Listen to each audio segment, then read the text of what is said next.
तो महाभारत एक ऐसा महाकाव्य है जहां एक तरफ एक ईश्वर न्याय की स्थापना कर रहा है और वहीं दूसरी तरफ एक राजकुमार की जलन एक महायुद्ध की नींव रख रही थी। ये दो कहानियां एक साथ चल रही थी और आज हम इन्हीं को समझने वाले हैं। यही वो सवाल है जो आज की पूरी कहानी की जड़ में है। हम देखेंगे कि कैसे दो अलग अलग जगहों पर हुई ये छोटी छोटी घटनाएं असल में एक बहुत बड़े भविष्य के बीज बो रही थीं। ये वो लम्हे थे जिन्होंने इतिहास का रुख ही मोड़ दिया। तो चलिए सबसे पहले चलते हैं मथुरा, कृष्ण की कहानी की तरफ। अत्याचारी कंस को हराने के बाद कृष्ण ने ऐसा क्या किया जिससे उनका असली मकसद, उनका असली स्वरूप दुनिया के सामने आ गया? तो देखिए कृष्ण करते क्या हैं। वो एक विजेता की तरह राज नहीं करते, बल्कि वो न्याय को उसकी सही जगह वापस लाते हैं। वो अपने माता पिता और राजा उग्रसेन को जेल से छुड़ाते हैं और मथुरा का सिंहासन उसके असली हकदार राजा उग्रसेन को ही सौंप देते हैं। और जब उन्हें मथुरा का ताज पहनाया जाता है तो वो उसे बड़ी विनम्रता से मना कर देते हैं। वो कहते हैं कि उनका असली मुकुट तो बस ये मोरपंख है। ये दिखाता है कि उन्हें सांसारिक सत्ता का कोई मोह नहीं है। और देखिए, कृष्ण की वफादारी सत्ता के लिए नहीं बल्कि उन लोगों और उसूलों के लिए है जिन्होंने उन्हें बड़ा किया। जब भीड़ वासुदेव कृष्ण की जय के नारे लगाती है तो वो उन नारों को पिता नंद और माता यशोदा की जय में बदल देते हैं। लेकिन इस जीत की, इस दिव्य उद्देश्य की एक कीमत भी है, और वो कीमत चुकाती हैं उनकी पालक मां यशोदा। उन्हें एहसास हो जाता है कि उनका बेटा अब सिर्फ उनका नहीं रहा, वो तो अब पूरे ब्रह्मांड का हो गया है। और जीत का ये पल एक मार्मिक त्याग में बदल जाता है। तो एक तरफ जहां मथुरा में ये सब हो रहा है, वहीं दूसरी ओर मीलों दूर एक शांत जंगल में पांडव परिवार के साथ एक बिल्कुल अलग और दुखद कहानी घट रही है। पांडु के इस दुखद किस्मत के पीछे की वजह ये श्राप था। एक श्राप जो उन पर और उनके परिवार पर एक साये की तरह मंडरा रहा था, उनके हर एक पल को काबू में रखे हुए था। और फिर वो पल आ ही जाता है जिसका डर सबको था। जैसे ही पांडु माद्री की तरफ बढ़ते हैं, माद्री की ये चीख, ये हताश पुकार आने वाले खतरे का इशारा दे देती है। वो जानती थीं कि अब क्या होने वाला है।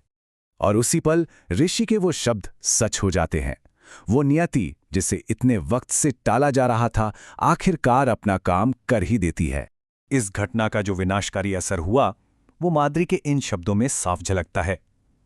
उनका यह अपराध बोध, उनका यह विलाप उस भाग्य के बोझ को दिखाता है जिससे वो बच नहीं सकीं।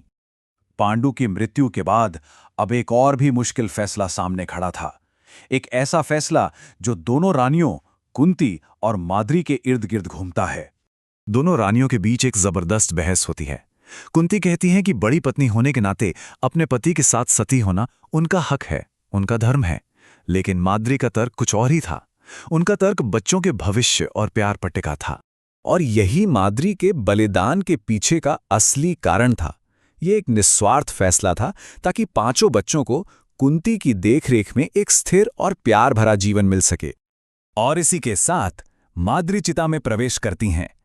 अब पांचों पुत्रों की जिम्मेदारी अकेले कुंती पर आ जाती है। पांडव वंश के भविष्य का पूरा भार अब उनके कंधों पर था। अब ये दुखी परिवार हस्तिनापुर के राजमहल लौटता है, लेकिन ये घर वापसी जैसी नहीं थी। ये तो एक नए संघर्ष की शुरुआत थी। यहीं से असली टकराव के बीज बोए जाने थे। जंगल के एकांत से निकलकर सत्ता के केंद्र तक की ये यात्रा बहुत गंभीर थी, और यही वो पल था जो उनका आने वाला कल तय करने वाला था। बाहर से तो सब कुछ बिल्कुल ठीक लगता है। पितामह भीष्म, राजा धृतराष्ट्र सब मिलकर कुंती और पांचों राजकुमारों का स्वागत करते हैं। लेकिन इस औपचारिकता के नीचे एक तनाव था जो बस फटने ही वाला था। और तभी इस सारी औपचारिकता के बीच एक आवाज उठती है, युवा राजकुमार दुर्योधन की। उसकी एक कच्ची सीधी साधी ईर्ष्या, ये एक लाइन पूरे महाभारत के संघर्ष की कहानी कह देती है। जरा दुर्योधन के माता पिता की प्रतिक्रियाएं देखिए। कहाँ एक माँ का डर है और कहाँ एक पिता का अंधा गर्व।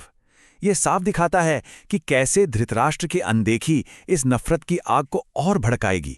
तो बस हस्तिनापुर के वो 5 रत्न युधिष्ठिर, भीम, अर्जुन, नकुल और सहदेव अब दरबार में आ चुके थे, और उनके आने से सत्ता का समीकरण हमेशा के लिए बदल गया था।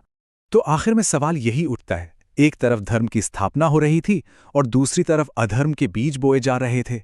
ऐसे में क्या उस महायुद्ध को टाला जा सकता था? यह सवाल नियति और इंसान के चुनाव का है, जिसका जवाब शायद कभी नहीं मिलता।